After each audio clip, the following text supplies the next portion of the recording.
देखिए, देश के लिए मेरे हिसाब से ये ठीक नहीं है, क्योंकि विपक्ष में जो सो कॉल्ड इंडिया गठबंधन बना था, हालांकि हम उसका हिस्सा थे नहीं, हम ये सब चीजें पहले से ही जानते थे, कांग्रेस की फितरत और कांग्रेस की नीयत और कांग्रेस की सोच को। पर जिसने पूरा विपक्ष को इकट्ठा करके एक छतरी के नीचे लाए और जिस तरह कांग्रेस ने उसको इग्नोर करा, और इस सो कॉल्ड इंडिया गठबंधन में नीतीश जी की एक बहुत महत्वपूर्ण भूमिका थी और उसी को इग्नोर करने पे मजबूर कर दिया कि वो इस इंडिया गठबंधन को छोड़ करके भागे। इसकी पूरी की पूरी जिम्मेदारी कांग्रेस की है और कांग्रेस को ये खामियाजा इसका भुगतना पड़ेगा 2024 के चुनाव में।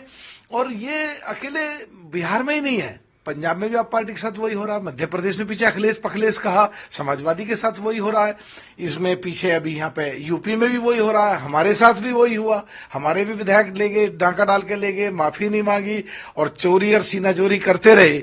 और अभी समाजवादी पार्टी का और कांग्रेस का जो हुआ है, अखिलेश जी ने 11 सीट दे दी और उन्होंने अपने जो सोशल मीडिया पर पोस्ट भी कर दिया है। अभी वहां भी कह रहे हैं नहीं जी हमारा फैसला नहीं हुआ। ये वहां भी कहीं बिहार वाली सिचुएशन ना लेकर के आ जाए, मुझे तो पूरा डर लगता है। और 2 साल से हम लगातार यही कहते आ रहे हैं और वो सब चीजें सिद्ध हो रही है। और कांग्रेस में लीडरशिप की कमी होना और लीडरशिप में कंफ्यूजन होना, समय पे निर्णय ना लेना, भारत जोड़ो की जगह विपक्ष को पूरे को जोड़ो अब इनका मकसद होना चाहिए। और ऐसी स्थिति रही तो क्या चुनाव लड़ पाएंगे? कुछ चुनाव हो ही नहीं पाएगा। जो इंडिया आघाड़ी बनाई गई है, बीजेपी ने इसे तोड़ने के लिए ये नया प्लान किया है कि क्या कहना चाहेंगे इसके बारे में? क्योंकि ममता बनर्जी पीछे चली गई, उन्होंने भी एकला चलो अपना नारा लिया है, तो अभी नीतीश कुमार जी भी जा रहे हैं, तो कैसे देखते हैं इसके? नहीं, अकेले नीतीश जी नहीं जा रहे हैं। बंगाल में ममता जी गई, आप पार्टी हरियाणा और पंजाब और दिल्ली में आप पार्टी जाने वाली है और यही महाराष्ट्र की स्थिति है। और राजस्थान में जब चुनाव हुए आरएलडी के साथ जो इन्होंने करा वो सबके सामने है, उसे सीटें नहीं दी। मध्य प्रदेश में जो हुआ वहां भी सिचुएशन सामने है। कांग्रेस की सरकार ना बनने की जिम्मेदारी या बीजेपी की सरकार राजस्थान में बनाने की जिम्मेदारी पूरी की पूरी ठीकरा कांग्रेस के सर पे फूटता है। अगर ये राजस्थान में सचिन पायलट पिछड़े गुर्जर समाज से आते हैं उसको मुख्यमंत्री बना देते तो 9% वोट जो गुर्जरों का वो पूरा मिलता कांग्रेस को, बीजेपी कभी नहीं जीतती। उन्होंने सबने बीजेपी को वोट करा। और मध्य प्रदेश में जो 8% यादवों का वोट है, जो अखिलेश पखलेश कह के उनकी बेइज्जती करी, वो पूरा का पूरा कांग्रेस से भाग करके भाजपा पे गया।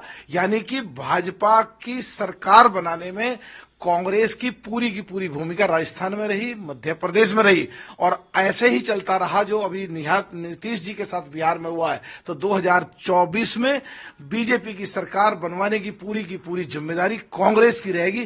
कांग्रेस की वजह से बीजेपी की सरकार बनेगी।